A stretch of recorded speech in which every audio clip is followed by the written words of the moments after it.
Salut tout le monde, nouvelle vidéo. Cette fois-ci, c'est l'épisode 6 de la bourse. Donc, de continuer comme d'hab, n'hésite pas à t'abonner, à liker, à partager. Merci de ton soutien. Dans cet épisode, je vais te parler de la bourse, c'est-à-dire les places de cotation et les grands indices boursiers. Donc, les places de cotation, il y a la bourse de Paris, la bourse de Milan, la bourse d'Amsterdam, Wall Street à New York, etc.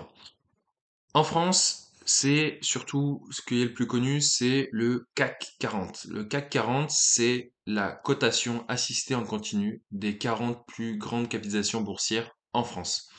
Ensuite, tu as le SBF 120 qui va regrouper les 120 plus grosses capitalisations boursières françaises, notamment les 40 premières qui sont dans le CAC 40.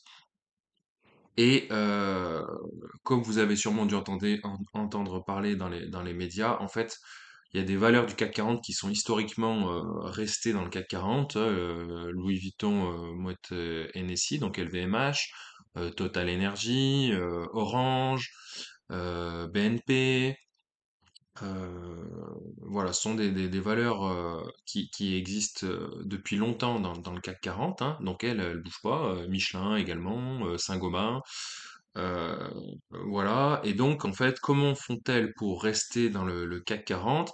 Eh ben, tout simplement, pour faire partie du CAC 40, il faut, comme je vous disais, répondre à des critères très stricts qui vont être vérifiés par l'autorité des marchés financiers, donc c'est un peu le gendarme de la bourse. Aux États-Unis, c'est la SEC. Et elles vont faire partie de la place de cotation Euronext. Euronext, c'est la plateforme de cotation européenne. Donc il y a Euronext Paris, Amsterdam, Milan, entre autres. Et justement, pour faire partie du CAC 40, il faut être une très grosse capitalisation de l'ordre de milliards d'euros. J'ai plus le seuil exact, mais voilà, faut avoir des milliards en capitalisation. Et il faut qu'il y ait un certain nombre d'échanges. Vous imaginez bien que si la société, elle est richissime, elle a plein de milliards, mais qu'il n'y ait pas d'échange, eh ben, elle a rien à faire en bourse, hein. Voilà, il faut que les titres, les actions puissent s'échanger d'acheteur à vendeur pour que justement la plateforme, elle tourne. Sinon, c'est pas un marché, sinon. D'accord?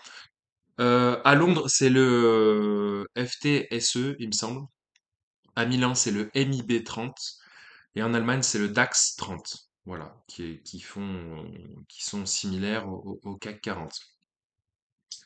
Aux États-Unis, vous avez donc Wall Street à New York et c'est donc Wall Street qui cote et non Euronext.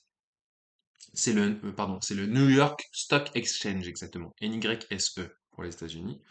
Et donc les grands indices boursiers américains sont le Dow Jones, donc il est aux alentours de 39 000 actuellement. Point. Il y a Russell 2000, donc il y a 2000 actions, c'est le moins connu. Il y a le S&P 500, donc je vous en ai déjà parlé dans d'autres vidéos, donc le S&P 500, c'est le plus connu. Et il y a le Nasdaq 100. Donc le Nasdaq 100, il est plus axé tech, donc c'est là où il y a les fameuses GAFAM, les 7 magnifiques, donc à savoir Google, Amazon, Facebook qui est devenu Meta, Apple, Microsoft, et on a rajouté Nvidia et Tesla. Voilà, ce sont les 7 magnifiques. Et donc elles sont cotées dans le S&P 500 et surtout dans le Nasdaq 100, donc la tech. Euh, voilà. Que dire de plus? Donc je vous disais, CAC 40, il a besoin de Euronext, la plateforme de cotation. Donc les valeurs, elles ont besoin d'être sur Euronext en Europe pour être cotées en bourse. Et d'ailleurs, Euronext est coté en bourse également. J'ai eu des actions Euronext à un moment donné. Et elles doivent respecter le règlement de l'autorité des marchés financiers. Donc, si vous avez le moindre doute sur un investissement en bourse, allez sur le site de l'autorité des marchés financiers. C'est le gendarme de la bourse. Et il est assez bien fait. Voilà, vous pouvez trouver pas mal d'informations dessus. Et d'ailleurs, même, je crois qu'ils font des vidéos pour expliquer ce que sont certains placements financiers. Le CAC 40, dernière chose, c'est un indice dit négociable. Ça veut dire on peut acheter des actions et les vendre. Donc, le CAC 40, c'est ouvert du lundi au vendredi en général, de 9h00, heure de Paris, à 17h30 heure de Paris. Donc c'est fermé la nuit, c'est fermé les week-ends. Donc j'ai envie de dire, vous pouvez un peu dormir tranquille, hein, parce que par exemple les cryptos, il y a une cotation en continu, les crypto-monnaies. Donc moi, je préfère le principe du CAC 40 notamment. Et que je disais, c'est négociable parce qu'en fait, il y a l'achat et la vente d'actions. Il y a aussi ce qu'on appelle le SRD, donc le service de règlement différé. Donc, je vous le déconseille fortement pour, voilà, c'est vraiment pour les initiés.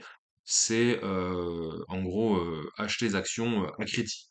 Donc, vous achetez et à la fin du mois, vous payez en fait du coup ce que vous devez à la plateforme de courtage. Donc, ça, je vous le déconseille. Moi, j'achète mes actions comptant, hein, pas à crédit, hein, d'accord? Donc, il y a ce SRD. Donc ça peut influencer certains cours d'actions, faut le savoir. Et il y a aussi des produits dérivés, donc ça c'est plus technique, je vous avoue que je ne maîtrise pas forcément. Donc vous avez peut-être déjà entendu les turbos, les warrants, les certificats. Et donc, entre guillemets, ce sont des produits dérivés où les gens vont parier sur la hausse ou la baisse d'un indice boursier où ils vont dire bah voilà jusqu'à fin mai j'estime que le CAC 40 il sera entre 8000 et 8200 et donc ce sont des produits ce qu'on appelle les produits à effet de levier et donc voilà faut maîtriser un minimum le sujet avant de se lancer là-dedans donc si jamais votre banquier vous parle de ça prenez le temps déjà n'y allez pas tout de suite, clairement. Et deuxièmement, bah, prenez le temps de vous renseigner sur la bourse de manière simple, comme je vous disais, l'achat d'actions et la vente d'actions avant de se lancer sur ces produits financiers dérivés. C'est la fin de cette vidéo. N'hésite pas à t'abonner, à liker, à partager. Et puis je te dis à bientôt pour une nouvelle vidéo. Salut!